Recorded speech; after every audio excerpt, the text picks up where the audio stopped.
El gobierno danés presenta un proyecto de ley para prohibir la quema de textos religiosos en lugares públicos. Con esta medida, el ministro de Justicia de Dinamarca pretende poner fin al conflicto diplomático con el mundo islámico que ha generado la quema del Corán por grupos ultraderechistas. Det er meningsløse forhånelser, som ikke har andet formål end at skabe splid og had. Når enkelte personer demonstrativt stiller sig op og afbrænder Koranen på den måde, som vi dagligt har set det i den senere tid, så er det en grundlæggende forhånende og også usympatisk handling. Det skader Danmark og danske interesser, og det risikerer at skade sikkerheden for danskere ude i verden og herhjemme.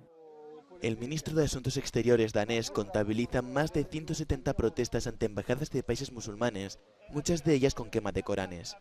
Una situación que también se ha repetido en Suecia.